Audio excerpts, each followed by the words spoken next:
Hello and welcome to Daily News Simplified, an answer to what, why and how of newspaper reading from UPSC Civil Services examination perspective. Now today we'll be taking up the New Delhi edition of the Hindu newspaper dated 6th February 2023, and the important news from UPSC point of view have been listed in your YouTube description. Now let's start our discussion with these two important news appearing on page number 6 as a lead article and also on page number 10. And both these news basically talks about transition from coal-based economy towards clean energy. So this news on page number 6 as a lead article highlights that India's just energy transition is more than a coal story. Whereas this news on page number 10 says that world talks about energy transition but nations yet to invest. So here we need to understand about the JET partnership or Just Energy Transition Partnership. Now this partnership is basically a multilateral financing model which helps the emerging economies to transition from coal-based economy to use of clean energy as part of their energy mix. So this Just Energy Transition Partnership as a multilateral financing model was announced at the Glasgow Summit at COP26. And the idea was to help the emerging economies to transition from their usage of coal towards clean energy mix. And in this regard, the term which has been used in Just Energy Transition Partnership during the Glasgow Summit was phasing down of coal. So in a nutshell, this article highlights that India is also now being considered as a candidate for Just Energy Transition Partnership. So multilateral financing model will also be provided to India. But the author suggests that in such a transition or phase down of coal, the government should not only focus on the transition but also in the process should address the socio-economic changes which will take place, as there is a need to address the issue of job loss which may occur because of transition from coal to clean energy usage. There is a need to reskill such people, and also there is a need to find alternative job sources for such people who might encounter job loss because of this transition. So here the lead article says that India's G20 presidency is an opportunity for New Delhi to negotiate a deal for itself while also shaping international cooperation on just energy transitions. And this deal is basically to address these socio-economic changes in order to address the issues of job loss, reskilling the workforce, and also finding alternate job availability for such people who might face job loss. Now, the Just Energy Transition Partnership uses this term phasing down of coal, and it is different from phasing out of coal. So let's understand these two important terms. Now, phasing out of coal means putting a complete end or complete stop on the usage of coal, whereas phasing down of coal means decreasing or reducing the proportionate use of coal in total energy mix. So, the Just Energy Transition Partnership is talking about phasing down of coal, that is slowly transitioning from coal-based economy towards other renewable sources of energy. Now, for the Just Energy Transition Partnership, South Africa, Indonesia and Vietnam has been considered as a candidate for this multilateral financing model, and India is next in line. However, the author suggests that through the Just Energy Transition Partnership, focus should not only be on finance but also to factor the different needs of an emerging economies, as the needs of emerging and industrialized economies are very different and socio-economic challenges for India are on a very different scale. So, the author suggests that the need for coherent domestic energy transition, particularly for India, should also consider the diverse mix of energy sources for both fossil fuel usage and also non-fossil fuel usage. And in this regard, the author says that the multilateral financing model through the Just Energy Transition Partnership should focus on, or should rather address, India's socio-economic challenges, particularly with respect to job losses, and should also address India's simultaneous growth in energy demand, as the Central Electricity Authority projects a near doubling of electricity demand by the year 2030. So, by the year 2030, the demand for electricity in India will almost double. So, this must also be factored into while transitioning from coal-based economy towards non-fossil fuel economy or towards clean energy. Now, this article has further highlighted certain concerns on energy transition, that is from coal towards use of clean energy. Now, the first concern highlighted here is the issue of intragenerational and intergenerational equity. Now, intragenerational is within the same generation, which means the problems which will be faced by the same generation people when transition takes place from coal towards clean energy. And intergenerational equity means the problems which might be faced by the next generation when transition takes place towards clean energy. Now, these problems can be in terms of job loss in coal sector. So there is a need to find alternative jobs or alternative source of employment for such people. So it is in these backdrop the article suggests that the socio-economic challenges which the country might face because of this particular transition should also be factored into in the multilateral financial model. So basically those jobs will be affected which are heavily dependent on fossil fuel. Such transition might also cause disruptions in future energy access and also energy consumption. And during the course of transition from coal towards clean energy, much of the government's finance will be utilized for this purpose. And this might leave less fiscal space or less economic space for the government to spend on welfare schemes. So all these aspects must be looked into while transitioning from coal towards clean energy mix. Now, this article highlights an example of South Africa, as South Africa, under the Just Energy Transition Mix, has introduced this component of just component. And this just component in the South Africa's Just Energy Transition Mix focuses on factors, the aspect of reskilling of such people and also providing alternate employment opportunities.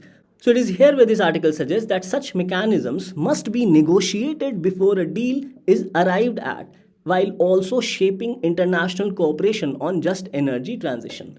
So all the factors which might get impacted because of this energy transition from coal towards clean energy must be looked into, particularly from the perspective of India's socio-economic aspects or challenges. Now, if you look at the Economic Survey of 2023, it highlights about the approach to transition to renewable energy. And it says that while the target to achieve 40% of installed electric capacity from non-fossil fuel sources by 2030 in the initial NDC submitted in 2015, the target has already been achieved. And in fact, India is now striving to achieve the target of 50% cumulative electric power installed capacity from non-fossil fuel-based energy resources by the year 2030. So if you look at this particular map, it highlights about the increasing installed electricity generation capacity with a rising share of non-fossil fuel-based capacity. And particularly if we focus on the renewable energy sources, then the share of renewable energy has been increasing since 2014-15. And if we talk about the projected optimal mix of installed capacity for 2029-30, then we see that the share of solar energy is close to 34.28%, the share of wind energy is approx 17.13%, and the share of hydro and small hydro projects are close to 7.5%. And also as a part of energy mix, share of coal plus lignite is more than 32% or at 32.66%. So it is in these backdrops, this article suggests that what are the additional steps which are supposed to be needed to expedite the energy transition, that is from coal towards clean energy. And in the process, there is also need to address the socio-economic concerns which has been addressed earlier. Where the first point highlighted is regarding accelerating non-fossil capacity addition from 16 gigawatt a year in 2022 to 75 gigawatt a year by the year 2030. So the government needs to focus on accelerating the addition of non-fossil capacity with respect to electricity generation. So the question remains as to how this accelerated non-fossil capacity generation will be achieved. So the author highlights three important points here. The first point highlighted is regarding shifting energy demand patterns in ways that enable faster renewable energy capacity addition. Second, ensuring domestic manufacturing of clean energy components. And third is to realign the use of coal resources to enhance efficiency till the phase down of use of coal. So let's go through these points. So coming to the first point, which talks about shifting energy demand patterns in ways that enable renewable energy capacity addition, it highlights about three important aspects. First is increasing solarization of agricultural electricity demand. Second is electrification of diesel powered micro, small, and medium enterprises. And third, decentralized renewable energy for residential cooking and heating. So these steps can be taken in an accelerated manner. And the benefits of these steps includes demand for renewable energy in rural area will increase. Second, it will help to address rural urban economic divide. It will help to create jobs in the rural areas, which will effectively address the issue of intergenerational and spatial inequities or inequality. Coming to the second point, it mentions about ensuring domestic manufacturing of clean energy components. So the article says that such domestic manufacturing is critical to sustain the just energy transition project. But the challenge is to ensure or achieve cost competitiveness as India sells components which are 20% costlier as compared to China. So obviously people will prefer cheaper items or cheaper components which will be then imported from China. So this is one of the concerns with respect to ensuring domestic manufacturing. So there is a need to enhance domestic manufacturing of clean energy components in India as it is critical to sustain just energy transition. It is critical for building energy self-sufficiency and also to tap green jobs promise of 21st century energy. However, the issue of cost competitiveness must be addressed, and it is here where the author suggests that India needs to negotiate access to markets outside India as part of just energy transition partnership to reduce the cost gap through economies of scale. So this is one of the suggestions provided by the author to address this challenge of cost competitiveness. Now coming to the third point, which mentions about realigning the use of coal resources to enhance efficiencies till the phase down of coal. And the first suggestion by the author is to reduce the distance from where coal is mined and from where coal is used in the thermal plants. And the idea is basically to reduce transportation cost because transportation cost accounts for almost one third of the price of electricity. So it says that in order to save transportation cost, there's a need for optimized use of coal-fired power plants being closer to where coal is mined, as it will ensure cheaper electricity because transportation cost will be removed, that is one third of the cost will be removed. Now saving transportation cost will also effectively and additionally reduce carbon emission as coal will not be loaded into trucks which will be then transported to the coal-fired power plants, and the resulted savings could also help to finance much needed emission control. And also there is a need to improve efficiency of coal output by existing plants as the existing plants are still not able to reap their true potential in terms of coal output, that is production of electricity. So these are some of the additional steps which has been highlighted in this article which is needed to expedite energy transition along with addressing the socio-economic concerns by addressing the issue of job losses and also reskilling, and will also provide alternate sources of employment through these efforts. So as a way forward, this article suggests that any future just energy transition partnership deal must consider this broader framework for financing and supporting an energy transition, particularly in India. And here the authors concludes by saying that with India holding the G20 presidency, India has a unique opportunity at hand to negotiate a deal for itself while also shaping international cooperation on just energy transitions.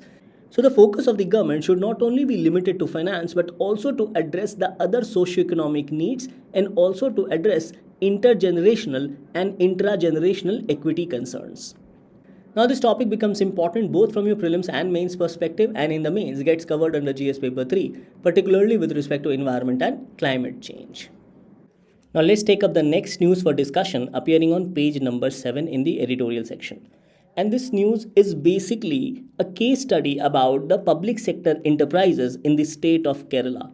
So on this note, this topic can be said to be a part of both GS paper 2 with respect to governance and also GS paper 4 regarding probity in governance, particularly with respect to utilization of public funds. So this news highlights that are Kerala public sector enterprises a boon or bane? And here the author has highlighted various aspects pertaining to the public sector enterprises of Kerala. Now the public sector enterprises or public sector undertakings has played a major role in the overall development of India post-independence, as number of PSEs were established for infrastructural development of the country. So overall, we can say that the public sector enterprises in India, particularly at the central level, has helped in capital formation, has helped in employment generation. It has helped to build India's infrastructure such as dams, bridges, etc. It has laid a strong industrial base for the economy. It has helped in export promotion and also import substitution. It has contributed towards central exchequer. And these public sector enterprises has also played a major role with respect to removing regional disparities and also prohibiting or checking concentration of income and wealth, an aspect which has been particularly provided under Article 39 of the Constitution of India. Now, just like the central government, various state governments have also constituted their own public sector enterprises or public sector undertakings. So this article particularly highlights about the PSEs or public sector enterprises of Kerala. And in this regard, the author has highlighted certain concerns with respect to the functioning of these public sector enterprises in Kerala and has overall highlighted concerns with respect to their functioning. As the author suggests that only 19 PSEs out of 110 PSEs which are in Kerala provided audited accounts. So this reflects poor financial health of most of the public sector enterprises in Kerala. Further, the author suggests that the turnover of public sector enterprises has been lower as compared to last year. So the output of these PSEs overall has declined, particularly in Kerala. Now, other than this article highlights some very interesting statistics. So it says that employment in these PSEs increased as compared to last year from 1.29 lakh jobs to 1.33 lakh jobs. And apart from this, even investment increased as compared to last year by approx 10.05%. And this increase in investment can also be seen from the fact that greater central government grants and also state government grants were given to the public sector enterprises of Kerala. Now, other than this, the statistics highlights that average investment per employee has increased. However, average profitability registered a loss. So it means that despite increase in investment in the PSEs of Kerala, the overall profitability of these PSEs has declined. And the return on investment has been in negative, that is minus 15.8% per annum. Now, return of investment means, suppose if I have invested rupees 100, then how much did I got in return the next year? In this case, the return is in negative and hence the profit margin is in negative. And this has been highlighted by the author as an unsustainable loss for the state, as investment by the state with respect to PSEs has been 8.5% of the state gross domestic product. So based on the statistics as mentioned above, the author highlights his observation and he suggests that there is no clear linkage between investment done in the PSEs and actual ground performance. So there is a de-link between investment done in the PSEs and its actual profitability or performance. Another observation of the author is that the government departments which manages these different public sector enterprises of Kerala have not hired experts or professional for proper management of particular or any specific sectors. So overall, we can say that there is lack of professional accountability on behalf of these PSEs. Another concern highlighted is that public resources have not been invested with prudence, efficiency, or wisdom. And this can be seen with respect to declining profitability of public sector enterprises. Another observation of the author is that size, structure, and output composition of the public sector enterprises are very uneven. And this can also be seen from the fact that there is concentration of investment in few PSEs of Kerala as compared to the overall PSEs or overall public sector enterprises. And this concentration of investment only in few public sector enterprises has resulted in concentration of employment as well only in these select organizations. Now the problem here is that if these select PSEs fails or does not perform in an optimum manner, then it not only impacts the performance of the public sector enterprises but also affect the employment of the workers. So concentration of investment in few PSEs has definitely been highlighted as a concern in this article. Further, the author has also observed that government should refrain from investing in certain areas which do not perform essential social objectives. like investing in tobacco, as such products do not perform essential social objectives or they do not promote common good, as has been highlighted under Part 4 of the Constitution of India with respect to welfare policies. So, these are some of the observations highlighted in this article, particularly with respect to the PSEs of Kerala. So, you can quote these examples either as case study or as an example of performance of public sector enterprises in India. Other suggestions to improve the functioning of public sector enterprises, that is government owned enterprises, includes: first, all public sector enterprises should be brought under a holding company structure. So basically there shall be a holding company structure under which all the PSEs shall be brought into, on the lines of the Singapore model, as Singapore has established the Temasek Holdings of Singapore.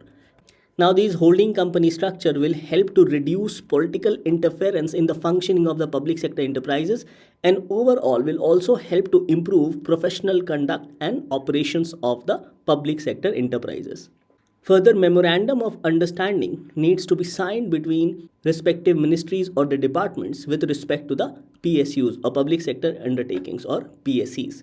So, these MOUs shall clearly mention the targets and priority focus areas for the PSEs or public sector enterprises. The third point is that government should come out of loss-making PSUs and also of such PSUs where there is adequate private sector participation. Now, Air India can be said to be the perfect example with respect to this aspect, as the government came out of this loss-making PSU. And now the Air India is owned by Tata Group of companies. The fourth point highlighted is the fact that PSEs should be given autonomy with respect to their overall administrative process or administration, their operations, and also in financial decisions. So, such independence will allow the public sector enterprises to hire professionals for their organization and also ensure operation of their business. The next point is the fact that PSE should follow modern corporate governance practices or modern corporate governance model. So here they should hire professionals, particularly sector specific professionals, and these sector specific professionals should also be made part of board of directors. So these are some of the additional suggestions with respect to improving the overall functioning of public sector enterprises in India.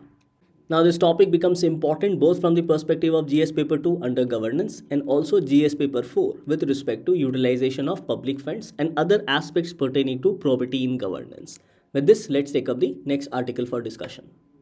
Now this article appears in the text and context section on page number 8 and highlights about scientists' take on the Union Budget of 2023-24 presented recently. So here this news says that 5 scientists and science administrators shared their analysis on the allocations of various scientific initiatives and research programs by the Union government in the budget delivered last week. So on this note, let's go through the important highlights of the important aspects of budgets allocated for science and technology and associated developments.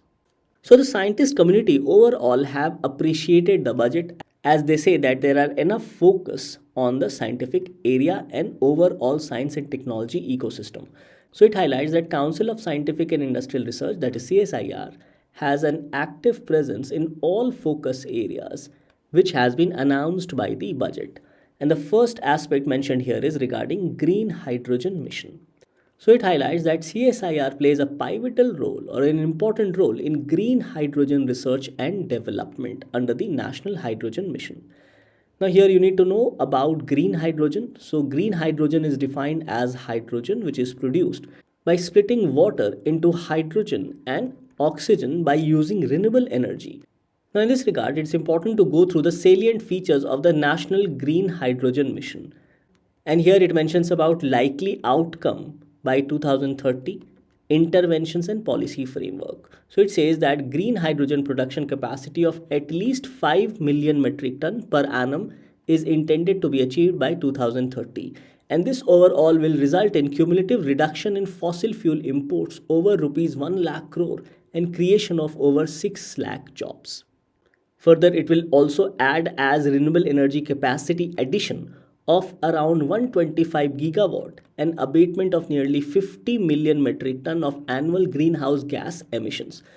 On the side of intervention, it mentions that financial incentive targeting domestic manufacturing of electrolyzers and production of green hydrogen, and those regions which are capable of supporting large scale production or utilization of hydrogen to be developed as green hydrogen hubs. So the government also intends to establish green hydrogen hubs. As a part of policy framework, it mentions about development of an enabling policy framework to support establishment of green hydrogen ecosystem, robust standards and regulations framework with respect to producing green hydrogen, public private partnership framework for R&D, that is research and development, and skill development program for scientists and other workers who will be involved in production of green hydrogen. So all these salient features basically highlights about the socio-economic aspect which the first article had highlighted regarding just energy transition partnership. So number of steps have been planned by the government of India under the National Green Hydrogen Mission. The next aspect highlighted is regarding the sickle cell anemia mission. And here the mission is to completely eradicate the mission by the year 2047 when India will complete 100 years of independence. So it says that the mission entails focus on awareness creation, universal screening of approximately 7 crore people in the age group of 0 to 40 years in affected tribal areas, and also counseling through collaborative efforts of central ministries and also state governments. Now, sickle cell anemia affects the shape of red blood cells, and this impact the ability of the red blood cell to carry oxygen to all parts of the body. Red blood cells are usually round and flexible, so they move easily through the blood vessels, as you can see these. However, in sickle cell anemia, some of these RBCs are transformed into shaped like sickles or crescent moons, something like this. So it becomes difficult for these RBCs to move through the blood cells. So these sickle cells also become rigid and sticky, which slow or block blood flow. Hence, it is very dangerous. Now, another aspect highlighted by the scientist is the application of artificial intelligence in various sectors and focus on futuristic medical devices and technologies. Also, the importance of biotechnology has been highlighted in this article, as the scientist highlights about the green growth principle in the innovation ecosystem, which requires biotechnology to play a major role in finding sustainable solution. So the application of biotechnology will be to find sustainable solution, as the use of biotechnology has been well understood, especially after the COVID pandemic. So it says that Department of Biotechnology is developing a policy framework for high performance biomanufacturing to foster world class facilities and workforce in a synthetic biology based manufacturing practices. The department will operationalize the tuberculosis genomic surveillance consortium to predict drug resistance, and the department is also developing a program to genetically characterize minor millets. So the Department of Biotechnology is about to play a very important role, not only in synthetic biology based manufacturing practices, but also to find solutions to various diseases such as tuberculosis, and also to focus on millets program to improve the nutritional ability of millets. Further, the scientists have also expressed concerns on reduction of budget for various departments of the government. Further, scientists have also stated that there is a need to increase linkages between research and development and its application in the commercial field. So here the scientists have stated that linkages between research and commercialization should be strengthened, and the private sector should invest more in R&D and fund high risk startups. So here the scientists have highlighted that opening up select Indian Council of Medical Research Labs for research to the public and private sector, push for education and research on biomedical devices, pharma research, and artificial intelligence interdisciplinary research are much needed in this particular sector. That is for their overall research and development and also the commercialization, so that these research produces applicable results which can be then commercialized for public purposes or public usage. Lastly, the scientists have also highlighted about the importance of digital libraries and emphasis on teacher training with respect to the national education policy of 2020. However, the scientists have said that there is a need for greater investment with respect to national education policy, and the government should not withdraw funds with respect to educational sector. Thus, this news becomes important basically to understand the importance of science and technology from the perspective of Union Budget of 2023-24. And this topic gets covered under GS Paper 3 with respect to science and technology, and questions can also be asked in your prelims examination. Now, this news appears on page number 12 and it mentions about windfall tax on crude oil and diesel, as the government has hiked windfall tax on crude oil and diesel and also ATF, that is aviation turbine fuel. So it highlights that the government has hiked the windfall profit tax levied on domestically produced crude oil and exports of diesel and aviation turbine fuel in line with firming international oil prices. And these new tax rates came into effect from 4th of February. Now, this topic of windfall gain tax has been recently covered on 17 December 2022. So, what we'll do, we'll try to revise from our previous DNS in order to understand this concept of windfall tax or windfall profit tax. Now, to understand windfall tax, we must understand the concept of windfall gain, that is, sudden gain made by any company or any seller of a particular product. So, windfall gain means sudden profit due to global or other scenario. Basically, the price of any product suddenly increases, and this increase in price is not because of increase in demand or increase in production of that product, but it is because of either global scenarios or other situations. And in this case, what we witnessed was increase in price of crude oil in the international market, especially due to the Russia-Ukraine crisis. So since the companies have made these windfall gain or greater gain in a very short period of time, hence the government intends to tax these higher profits of the companies. So in this regard, we need to understand the fluctuation of price of crude oil in the international market, particularly from February 2022 till say July or August 2022 and thereafter. So the price of crude oil in the international market in February 2022 was approx $97 per barrel. And suddenly in March 2022, because of increasing conflict between Russia and Ukraine, the price of crude oil suddenly rose to $117.25 per barrel. And then the price further fluctuated, and in June it further increased to $122 per barrel or $122.71 per barrel. Now let's understand how this impacts the crude oil importer. Now we all know that India is one of the largest crude oil importers of the world. Now the domestic companies import the crude oil, they refine the crude oil and sell in the domestic market. Now let's understand this concept of windfall gain and also the government levying a windfall tax through an example. Now suppose earlier, prior to the Russia-Ukraine crisis, the price of crude oil in the international market was $80 per barrel. And suddenly it rose to close to about $120 per barrel. So the companies who were refining this crude oil and selling in the domestic market, they suddenly started enjoying higher profit margin without any increase in supply of refined crude oil in the market. So in order to tax this sudden increase in profit, the government introduced the concept of windfall tax. And because of this fluctuation of price of crude oil in the international market, and because of this fluctuation, the domestic companies enjoying higher profit margins, the government first imposed the windfall tax in July 2022 due to rising crude oil price in the market, as the price of crude oil in the international market increased from $113.34 to $122.71.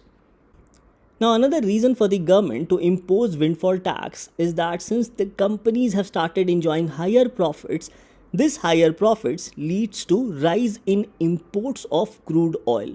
Now, rise in imports of crude oil further increases the trade deficit, as this sees sudden increase in import as compared to exports, also because of the global situation caused due to Russia-Ukraine crisis.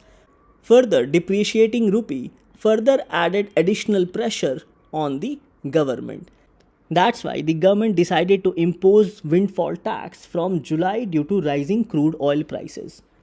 And if you see this particular graph, then the price of crude increased in March and then in June 2022.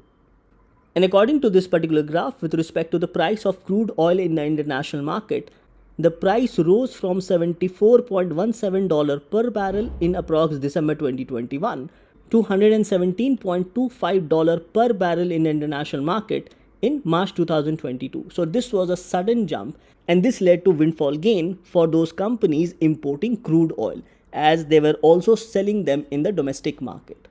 Now, after July 2022 and particularly after August, the price of the Brent crude oil in the international market started declining or started reducing. And because of this, the government has also reduced the windfall tax, as because of declining prices of crude oil in the international market, the profit margins of the companies have also reduced. So this news highlights that the center has slashed the windfall profit tax levied on domestically produced crude oil as well as on export of diesel and aviation turbine fuel due to decline in global oil prices. And the tax on crude oil produced by local firms has been reduced from existing rupees 4900 per ton to mere rupees 1700 per ton. So this is a major slash in windfall tax by the central government. Whereas the windfall tax on ATF, that is aviation turbine fuel, has been reduced from rupees 5 per litre to rupees 1.5 per litre. So this is also a major reduction in the windfall tax on aviation turbine fuel. And presently the price of crude oil in the international market is trending below $80 per barrel. The news further highlights that the government has also cut the tax on export of diesel to rupees 5 per litre from rupees 8 and on overseas shipment of ATF from rupees 5 to rupees 1.5. Thus, about windfall gain tax, it is also known as by the term windfall profit tax. It is a tax imposed on certain benefits or profits incurred to the seller or producer on the product price or price of the product. In this case, the price of crude oil. Now, when the price of a product increases suddenly in the market, then producers or sellers may earn above normal profit, and tax on this extra profit is called windfall gain tax.